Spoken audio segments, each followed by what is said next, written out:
Hello friends, welcome to our channel. तो friends, आज की इस वीडियो में हम बात करेंगे हमारी एनटीए यूजीसी नेट पेपर 1 जून और जुलाई 2023 से रिलेटेड जो मॉक टेस्ट सीरीज़ है उसके मॉक टेस्ट 38 के बारे में, जहां पर फ्रेंड्स आज की इस वीडियो में हम कुछ एमसीक्यूज को डिस्कस करने वाले हैं। और साथ ही साथ फ्रेंड्स, अगर आप किसी भी गवर्नमेंट एग्जाम की तैयारी कर रहे हैं या फिर किसी भी टीचिंग एग्जाम्स की तैयारी कर रहे हैं तो उन स्टूडेंट्स के लिए भी ये वीडियो काफ़ी हेल्पफुल रहेगी। तो हम डायरेक्ट अपने फर्स्ट क्वेश्चन पर चलते हैं, जहाँ पर आज का हमारा पहला क्वेश्चन है, When did the MHRD set up a committee on higher education with Yashpal as its chairman to examine the reform of higher education in India?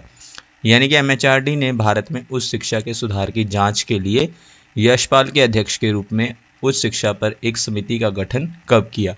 ये किया गया था फ्रेंड्स ऑप्शन सी 2009 में, जहां पर MHRD ने, जिसका अब नाम है मिनिस्ट्री ऑफ एजुकेशन, इसने सेटअप किया था कमेटी ऑन हायर एजुकेशन। और इसके चेयरमैन कौन थे?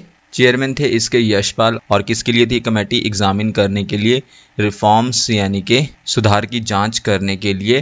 किस फील्ड में? हायर एजुकेशन में, इंडिया में। इसके बाद फ्रेंड्स, ही सबमिटेड यानी कि यशपाल ने सबमिट किया ये report, renovation and rejuvenation of higher education in India, ministry of human resource development को। कब? 24 जून 2009 को। इसके बाद फ्रेंड्स, यशपाल चेयरमैन भी रहे हैं यूनिवर्सिटी ग्रांट्स कमीशन के 1986 से लेकर 1991 तक। और ये चांसलर भी रहे हैं किसके? जवाहरलाल नेहरू यूनिवर्सिटी के 2007 से 2012 तक के बीच में। नेक्स्ट क्वेश्चन पे चलते हैं हम फ्रेंड्स। हमारा next question, the first education commission in independent India is dash, यानी कि स्वतंत्र भारत का पहला शिक्षा आयोग कौन सा है? इनमें से फ्रेंड्स स्वतंत्र भारत का पहला शिक्षा आयोग यानी कि first education commission in independent India, वो है option C, university education commission. जहां पर फ्रेंड्स इस क्वेश्चन को भी हम थोड़ा डिस्कस कर लेते हैं। सबसे पहले तो गवर्नमेंट ऑफ इंडिया ने अपॉइंट किया, नियुक्त किया यूनिवर्सिटी एजुकेशन कमीशन को। किसकी चेयरमैनशिप के अंडर? डॉक्टर राधाकृष्णन की चेयरमैनशिप के अंडर। कब? नवंबर 1948 में। इसके बाद इस कमीशन ने नंबर ऑफ सिग्निफिकेंट यानी कि कई जो है महत्वपूर्ण रिकमेंडेशंस किए, सिफारिशें की। किस पर? वेरियस एस्पेक्ट्स पर, यानी कि अलग अलग पहलुओं पर हायर एजुकेशन के, उस शिक्षा के। और इसने सबमिट किया अपनी रिपोर्ट को। किस कमीशन ने? यूनिवर्सिटी एजुकेशन कमीशन ने सबमिट किया अपनी रिपोर्ट को अगस्त 1949 में। देन इसके बाद इस कमीशन की पहली मीटिंग हुई थी कहाँ पर? न्यू दिल्ली में। और कब हुई थी? 6 दिसंबर 1948 को, जब जो है Maulana Abul Kalam Azad minister for education थे गवर्नमेंट ऑफ इंडिया के। देन इसके बाद नेक्स्ट पॉइंट में, ये जो कमीशन है यूनिवर्सिटी एजुकेशन कमीशन, ये किसके लिए था? रिपोर्ट करने के लिए था स्टेटस पर। किसके स्टेटस पर? इंडियन यूनिवर्सिटी एजुकेशन के। और प्रपोज करने के लिए यानी कि ऑफर करने के लिए इम्प्रूवमेंट्स और एक्सटेंशंस। किसके लिए? इंडियन यूनिवर्सिटी एजुकेशन के लिए। देन इसके बाद फ्रेंड्स, उस टाइम जो है minister of education Maulana Abul Kalam Azad ने इनॉग्रेट किया था इस कमीशन का। कब? 6 दिसंबर 1948 को। नेक्स्ट पॉइंट है, central advisory board of education in short CABE और inter university board of education in short IUBE, इसने सलाह दी इंडियन गवर्नमेंट को कि अपॉइंट किया जाना चाहिए, नियुक्त किया जाना चाहिए यूनिवर्सिटी एजुकेशन कमीशन को। और सजेस्ट किए रिफॉर्म्स किसमें? यूनिवर्सिटी एजुकेशन में। किसने सजेस्ट किए? Central advisory board of education और inter university board of education ने। देन इसके बाद गवर्नमेंट ऑफ इंडिया ने किसकी सलाह पर? कैब और IUBE की सलाह पर जो है अपॉइंट किया यूनिवर्सिटी एजुकेशन कमीशन को। किसकी चेयरमैनशिप के अंडर? डॉक्टर सर्वपल्ली राधाकृष्णन की चेयरमैनशिप के अंडर। और कब? 14 नवंबर 1948 को। नेक्स्ट पॉइंट है, इस कमीशन में शामिल थे 10 मेंबर्स, जिसमें इंक्लूड थे जैसे कि डॉक्टर ताराचंद, जाकिर हुसैन और डॉक्टर लक्ष्मण स्वामी मुदालियर जी इसमें इंक्लूड थे। किस कमीशन में? यूनिवर्सिटी एजुकेशन कमीशन में। और टोटल मेंबर्स कितने थे? 10 मेंबर्स थे। नेक्स्ट पॉइंट में, इस कमीशन ने जो है कई रिकमेंडेशंस भी की, जैसे कि एडमिशन से लेकर कि जो एडमिशन है यूनिवर्सिटीज़ के लिए वो होना चाहिए 12 साल के स्कूल कोर्स के बाद। नेक्स्ट पॉइंट है, जो वर्किंग डेज है कॉलेज में वो 180 दिन का होना चाहिए, जिसमें एग्जामिनेशन डेज को इंक्लूड नहीं किया जाना चाहिए। नेक्स्ट है, 6 आवर्स वर्किंग पर डे होना चाहिए। कंपलसरी जो है 75% अटेंडेंस होना चाहिए इन ऑल क्लासेस, यानी कि सभी क्लासेस में। किन के लिए? स्टूडेंट्स के लिए। लाइब्रेरीज जो हैं वो ओपन होनी चाहिए 12 घंटे के लिए सभी 7 दिन। नेक्स्ट पॉइंट है, फर्स्ट डिग्री जो है दी जानी चाहिए। कब? 3 साल के कॉलेज एजुकेशन के बाद। और उसके बाद अगला पॉइंट है जो मैक्सिमम नंबर ऑफ स्टूडेंट्स है यूनिवर्सिटी के लिए और एफिलिएटेड कॉलेज के लिए, उसको जो है फिक्स किया जाना चाहिए। किसे? मैक्सिमम नंबर ऑफ स्टूडेंट्स को, कि कितने जो है maximum number of students enrol कर सकते हैं यूनिवर्सिटी और एफिलिएट कॉलेजेस के लिए, तो इसको भी जो है फिक्स किया जाना चाहिए। ये भी रिकमेंडेशन की गई थी यूनिवर्सिटी एजुकेशन कमीशन द्वारा। नेक्स्ट पॉइंट है, और इंग्लिश जो है वो मीडियम ऑफ इंस्ट्रक्शन होना चाहिए हायर एजुकेशन के लिए।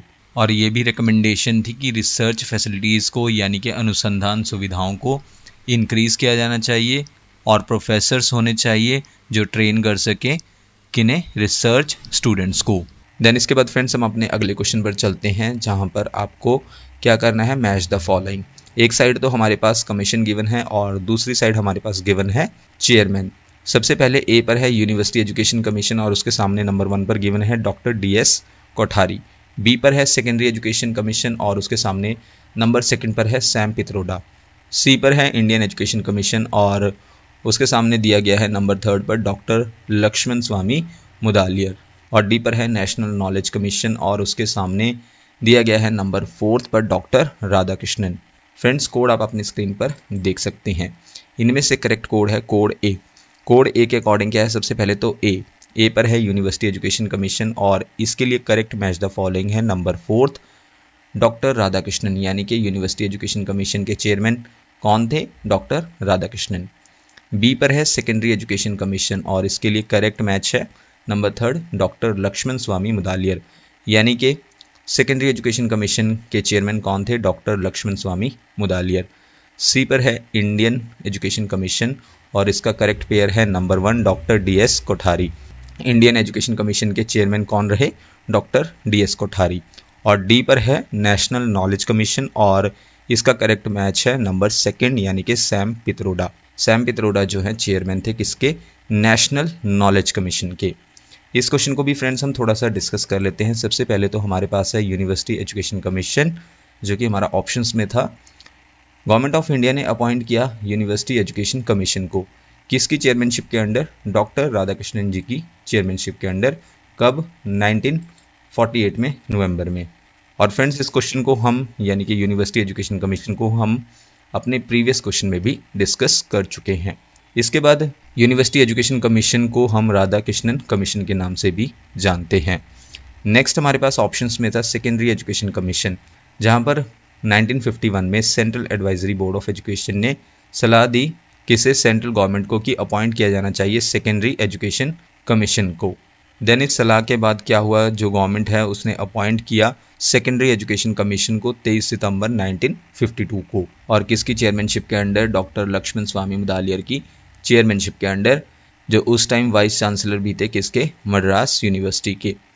देन इसके बाद friends on the name of its chairman, यानी कि इसके चेयरमैन के नाम पर जो है इस कमीशन को मुदालियर कमीशन का नाम भी दिया गया है, यानी कि इस कमीशन को किस कमीशन को? सेकेंडरी एजुकेशन कमीशन को मुदालियर कमीशन के नाम से भी जाना जाता है। नेक्स्ट हमारे पास ऑप्शंस में था इंडियन एजुकेशन कमीशन। तो सबसे पहले कोठारी कमीशन के नाम से भी जो है इसको जाना जाता है किसे? नेशनल एजुकेशन कमीशन 1964 को, जहां पर कोठारी कमीशन या फिर नेशनल एजुकेशन कमीशन 1964 इसको कॉन्स्टिट्यूट किया गया था 1964 में। और किस दिन? 14 जुलाई को। किसकी चेयरमैनशिप के अंडर? डॉक्टर DS कोठारी की चेयरमैनशिप के अंडर। इसके बाद फ्रेंड्स हमारे पास ऑप्शंस में था नेशनल नॉलेज कमीशन। तो नेशनल नॉलेज कमीशन को कॉन्स्टिट्यूट किया गया था 13 जून 2005 को, उस टाइम के प्राइम मिनिस्टर द्वारा। और उस टाइम के प्राइम मिनिस्टर कौन थे? मनमोहन सिंह जी। उनके द्वारा जो है कॉन्स्टिट्यूट किया गया था 2005 में नेशनल नॉलेज कमीशन को।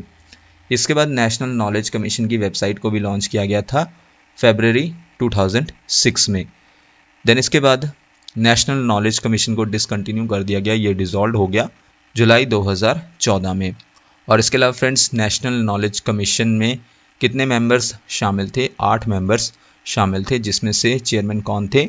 सैम पित्रोडा। इसके बाद फ्रेंड्स आज का हमारा लास्ट क्वेश्चन है in which year Indian university commission was set up, यानी कि भारतीय विश्वविद्यालय आयोग की स्थापना किस वर्ष की गई थी? इंडियन यूनिवर्सिटी कमीशन को सेटअप किया गया था इनमें से 1902 में। तो फ्रेंड्स इस क्वेश्चन को भी हम डिस्कस करेंगे। सबसे पहले तो इंडियन यूनिवर्सिटी कमीशन एक बॉडी थी, निकाय था, जिसको अपॉइंट किया गया था 1902 में। किसकी इंस्ट्रक्शंस पर? Viceroy of India Lord Curzon की इंस्ट्रक्शन पर, जिसका उद्देश्य क्या था कि रिकमेंडेशंस करना है किसके लिए? रिफॉर्म्स के लिए, सुधार के लिए। और किस में रिफॉर्म करना है? यूनिवर्सिटी एजुकेशन में इंडिया में। इसके बाद फ्रेंड्स रेले कमीशन, इसको क्रिएट किया गया था देखने के लिए सिचुएशन और फ्यूचर, यानी कि स्थिति और भविष्य किसका? इंडियन यूनिवर्सिटीज़ का, और ऑफर करने के लिए सजेशंस कि कैसे जो है इम्प्रूव किया जा सकता है इंडियन यूनिवर्सिटीज़ के एडमिनिस्ट्रेटिव और ऑर्गेनाइजेशनल फ्रेमवर्क्स को, यानी कि जो भारतीय विश्वविद्यालय हैं उनके प्रशासनिक और संगठनात्मक ढांचे में सुधार करने के तरीके पर सुझाव देने के लिए बनाया गया था रेले कमीशन को। जहाँ पर फ्रेंड्स जो हमारा 1902 का ये इंडियन यूनिवर्सिटी कमीशन है, इसको हम इस नाम से भी जानते हैं। किस नाम से? रेले कमीशन के नाम से भी जानते हैं। किससे? जो हमारा 1902 का इंडियन यूनिवर्सिटीज कमीशन है। इसके बाद फ्रेंड्स सर थॉमस रेले, इन्होंने इस्टेब्लिश किया रेले कमीशन को 27 जनवरी 1902 को। देन इसके बाद रेले कमीशन की रिकमेंडेशन पर ब्रिटिश वायसरॉय लॉर्ड कर्जन ने पास किया इंडियन यूनिवर्सिटीज एक्ट को। कब? 1904 में। यानी कि फ्रेंड्स इंडियन यूनिवर्सिटीज एक्ट को कब पास किया गया था? 1904 में पास किया गया था। किसकी रिकमेंडेशन पर? रेले कमीशन की रिकमेंडेशन पर, जिसको हम इंडियन यूनिवर्सिटीज कमीशन के नाम से भी जानते हैं। और किसने पास किया था ये? ब्रिटिश वायसरॉय लॉर्ड कर्जन ने। और इसके अलावा फ्रेंड्स इंडियन यूनिवर्सिटीज कमीशन, इसको कब सेटअप किया गया था? 1902 में। यानी कि रेले कमीशन को सेटअप किया गया था 1902 में। देन रेले कमीशन की रिकमेंडेशन पर ब्रिटिश वायसरॉय लॉर्ड कर्जन ने पास किया इंडियन यूनिवर्सिटीज एक्ट को। कब? 1904 में। देन इसके बाद फ्रेंड्स रेले कमीशन को इस्टेब्लिश किया गया था 1902 में। इसका गोल क्या था? एग्जामिन करना स्टेट एंड फ्यूचर, यानी कि स्थिति और भविष्य किसका? इंडियन यूनिवर्सिटीज़ का, और ऑफर करना है सजेशंस को। और किसके लिए सजेशंस को ऑफर करना है? मजबूत बनाने के लिए इंडियन यूनिवर्सिटीज़ के स्ट्रक्चर को और ऑपरेशंस को।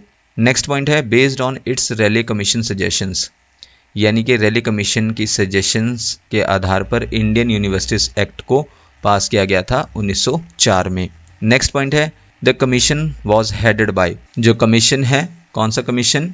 रेले कमीशन। इसकी अध्यक्षता की गई थॉमस रेले द्वारा। A member of the law, जो कि मेंबर थे लॉ के, और इसको इस्टेब्लिश किया गया था। एजुकेशन पर कॉन्फ्रेंस हुई थी उसके बाद, और ये कॉन्फ्रेंस कहाँ पर हुई थी? शिमला में हुई थी, सितंबर 1901 में। नेक्स्ट पॉइंट है सैयद हुसैन बेलग्रामी जो हैं वो अकेले इंडियन पार्टिसिपेंट थे, किसमें? रेले कमीशन में।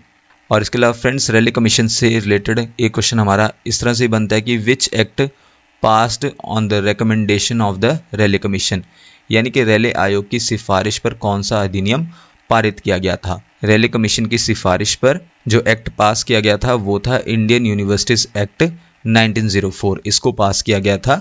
और किसने पास किया था? ब्रिटिश वायसरॉय लॉर्ड कर्जन ने। किसकी रिकमेंडेशंस पर? रेले कमीशन की रिकमेंडेशंस पर। तो फ्रेंड्स ये थी हमारी आज की वीडियो, जिसमें हमने कुछ MCQs को डिस्कस किया। नेक्स्ट वीडियो फ्रेंड्स आपको जल्दी चैनल पर मिल जाएगी। So thank you friends for watching this video.